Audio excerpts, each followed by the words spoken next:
May the words of my mouth and the meditations of all our hearts be acceptable in your sight, O Lord, our rock and our redeemer. Amen. Please be seated.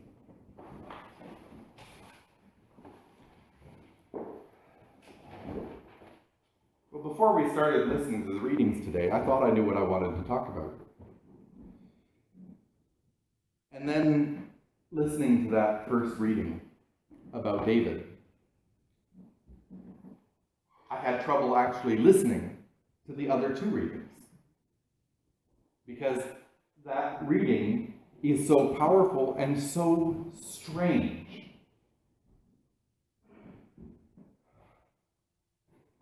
Here we have the King of Israel, the one who's held up as the greatest king of Israel of all time.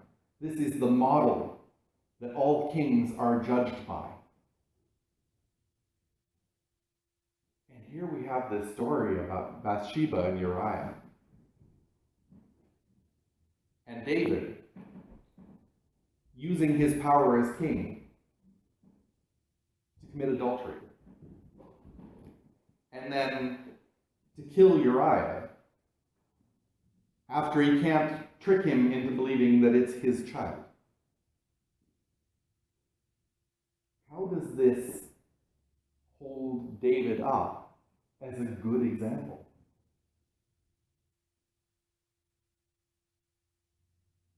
Does it hold David up as a good example?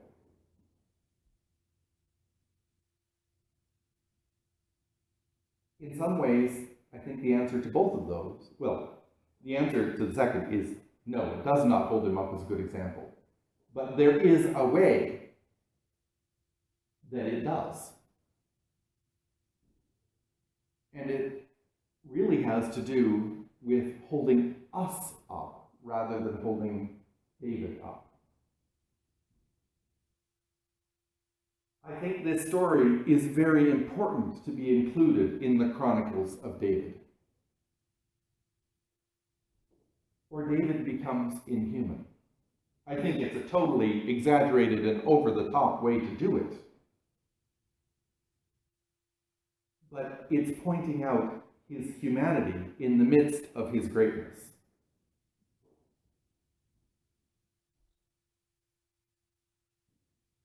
This idea that any of us could possibly be perfectly without sin.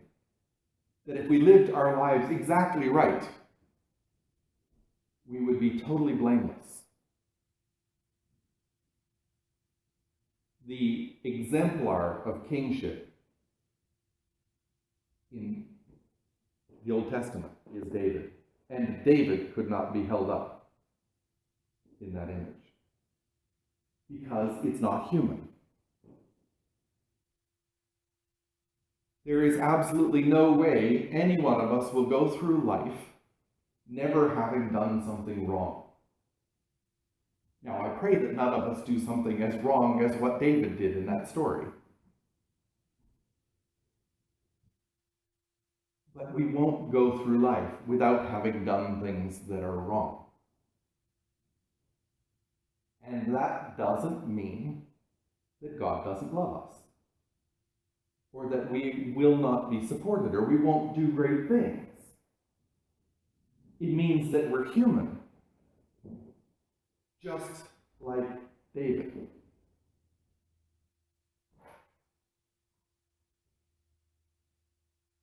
Now, our other readings are so much more pleasant, so much more, accessible and inspiring. But I think when we really look carefully at the whole story around each of these readings, the one about David should be just as inspiring. Because of that. Because it points out to us that being perfect, being blameless, is not our goal. That is not what we need to strive for. What we need to strive for is to not point out the blame in ourselves and in everyone else, because we all have it. I look at so many things going on in the news today, and of course, being in Canada, most of that we get is from the States. Everybody picking something to vilify somebody else about. To say, we are so much better than you because we don't do that. But that's not what the message is here. That's not what Jesus did, ever. We think of all of these stories where Jesus sat down with those who are pushed to the furthest edges of society. He didn't necessarily say that what they were doing was okay. And we think of the scene with him and the prostitute who's going to be stoned. In the end, he doesn't tell her that prostitution is okay. He tells everybody else, you're not blameless, so stop it. You don't have the right to say that she is wrong, because you're not right either.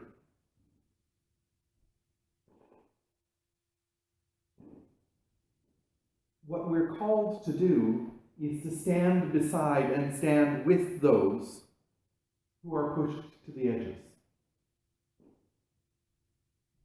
To put ourselves next to them, to share in their danger, to share in their grief, to share in their despair. Not to say, you haven't done anything wrong, but to say, you're human, you're beloved. I've done wrong things. I've done this. You need somebody with you. So that story from David, I think, of the 3 readings today, the psalm kind of follows the story from David. The other 2 readings, the psalm from David, the reading from David, about David is the most important. It really gets to the root of who we are and what we're supposed to do. I listen to that and immediately wants to start judging. That was awful. How could he do that? And why, if he did that, was he held up so highly in all of the rest of his story?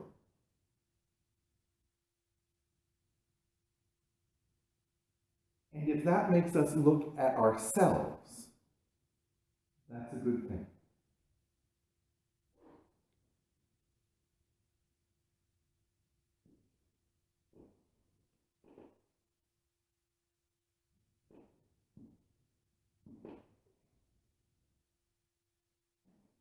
Just last Thursday, I didn't have to. We had a service in Belcaris that didn't happen to be on a Sunday because they're not having church right now, but they were having a baptism. And this is when everybody could come, and we had a service on Thursday. And it was the most amazing thing. I was using these same readings, except I didn't use the one from David because I thought, as a baptism, this really doesn't fit. The other ones did quite well.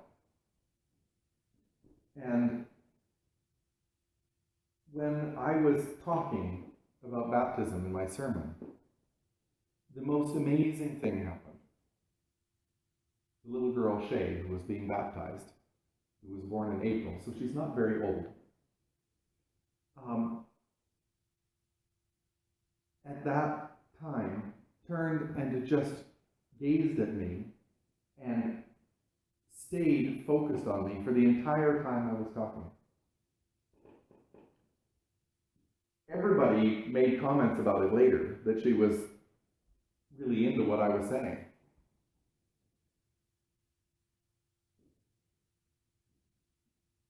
It just reminded me how little we know about how God works.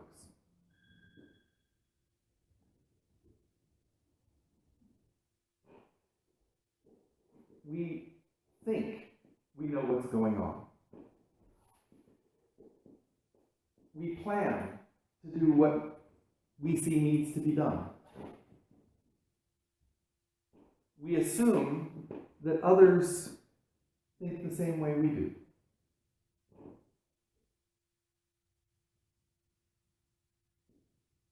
This tiny little girl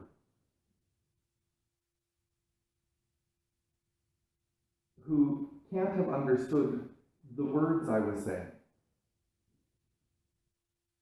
understood something about what was going on. And it may very well be something that none of the rest of us knew was going on, that God was doing.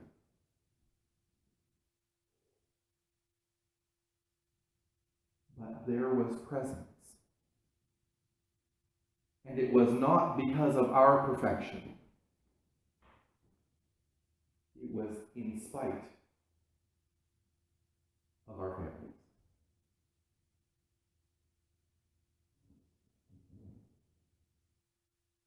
And so we have that prayer from Ephesians.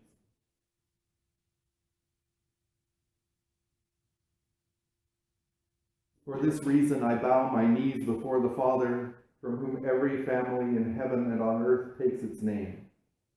I pray that according to the riches of his glory, he may grant that you may be strengthened in your inner being with the power through his Spirit, and that Christ may dwell in your hearts through faith as you are being rooted and grounded in love.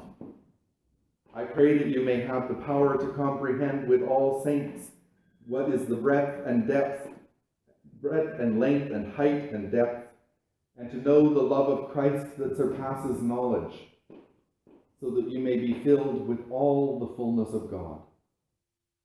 Now to him who by the power at work within us is able to accomplish abundantly far more than we can ask or imagine, to him be glory in the church and in Christ Jesus, to all generations, forever and ever.